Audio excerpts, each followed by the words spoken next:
welcome back to our YouTube channel. Yep, you're on the Blessed Performance YouTube channel, and today we're going to talk about some gauges. Why you need them, why you want them. We have the MaxTow here. That's what we run. We run the MaxTow.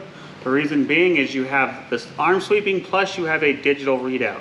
That's awesome. They work really, really well. These are decently expensive when it comes to the gauge world. In general, I can tell you this from experience, there's not a single diesel pickup on the market that comes from the factory. I'm trying to think. Okay, so pre-2007, let's put that in there. Maybe even pre-2010. Let me think about this right now, I'm trying to think. Pre-2010, there isn't a single diesel pickup that comes from the factory with a fuel pressure gauge for the low pressure side. Now, if I'm wrong, correct me, say it in the comments, because I can't think of any. I'm just trying to think off the top of my head. Maybe even later. There isn't a single pickup that comes from the factory with a fuel pressure gauge from the factory for low pressure, not high pressure, low pressure. Why is that important, Matt? Low pressure is what supplies the high pressure. So if you don't have any low pressure, you can generally, if you're monitoring your low pressure, you're able to save your high pressure system before you cavitate the pump that is controlling you, that is running your high pressure system because your low pressure pump failed. This is a big problem on the LML Duramaxes. They don't even have a pump. In the back, CB4 supplies itself. So, of course, there's some stuff, there's some fixes out there, but primarily, we just got done with a 6.4. Guess what it did? Low pressure pump failed. Took out the K16, started sending metal to the injectors, took out the injectors. We caught it before it hurt a piston, thank goodness. And the cylinder walls had great compression all the way across the board. It was less than 2% when we brought it in. So that's awesome, but we got that truck fixed up. And we put a FAS on it and a low pressure gauge. Because you need to see what it's doing. If you don't see what low pressure fuel is doing, you're not gonna truly ever be able to monitor your truck properly.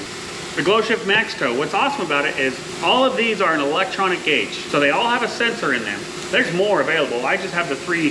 We have fuel pressure, boost, and exhaust gas temperature. I have the three that I primarily like to install on every diesel pickup because you can't see all of these on every diesel pickup. The fuel pressure, what you're able to see is your low pressure fuel, which is important. You need to see low pressure fuel on every diesel pickup. You need to make sure that you're providing your high pressure pump, or in this power stroke world, you're giving the right pressure to the injector to make sure that the HUE system does what it's supposed to do properly and doesn't starve an injector for fuel and hurt a fuel plate or fuel spring.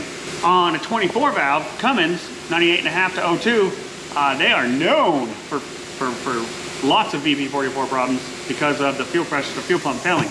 It's happened to me. Back in the day, many moons ago, when I worked in North Dakota, on the oil field, on the oil rigs, anyways. I was a field mechanic for a frac company. Don't want to get too sentimental in the video. I had myself a cool 24 valve and I thought I was cool. When it left me stranded at -30, I learned I screwed up. So the low pressure pump failed. VP44 was on its way out and it finally failed on my way home from that trip. And I was stranded in Watford City at -30 degrees without a running truck. That was a tough day. It was pretty cold.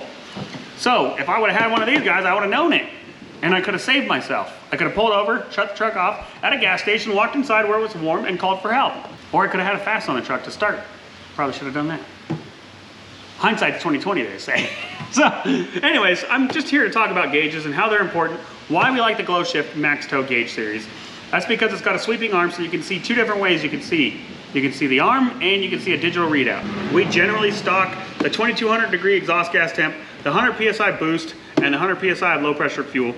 We also have some gauge pillars. You can get these in tan, gray, and black. The gray is probably the easiest one to paint if you're trying to paint match something, just so you guys know. You can get these in singles, doubles, triples, and quadruples. We also have gauge mounts for, consoles, above overhead consoles available. We have all that stuff on our website. We have a 3-in-1. I like to install these. We have these on King Twins.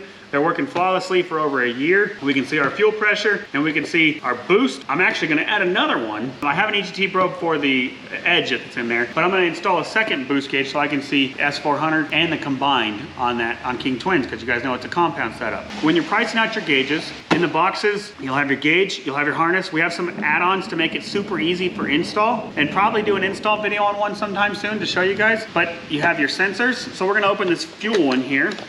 I'm gonna open this bad boy up and show you guys what they generally look like. So there's the gauge. Of course, it's not powered on. should have brought the power thing. If you look, there's your harnesses, the 2 harnesses that plug in right there. I'm gonna pop this guy out. You don't always need this. It's more designed if you want to kick it out and turn it a certain way, or if you're drilling your own holes to mount them into some dash. That's just an add-on piece. But you have your harness. This goes from your sensor that is right here to the back of here, and then you have your power supply right here. And then here's your mount that goes on the backside. You mount it from here, push up against the backside of here, and it kind of just holds it in place. You can take and run this. There's directions in here for key on, dimming, of course your power, your ground, and you can also get a gauge package or a package from us that makes it to where you can hook up like 4 gauges at one time to one power source to make it super easy for the install. We have all these options available on our website. Be sure to hop on there and check them out. These are some really nice gauges. They function really well. They are a must. EGTs, I mean, let's talk about EGTs. Why not? Real quick. Boost. Most of your factory pickups can only see 30 PSI boost. The later ones can see 40, but most of your early trucks can only see 30 max. And if you're playing with your truck a little bit, putting any bigger turbo than factory in it, you're making more than 30 pounds of boost.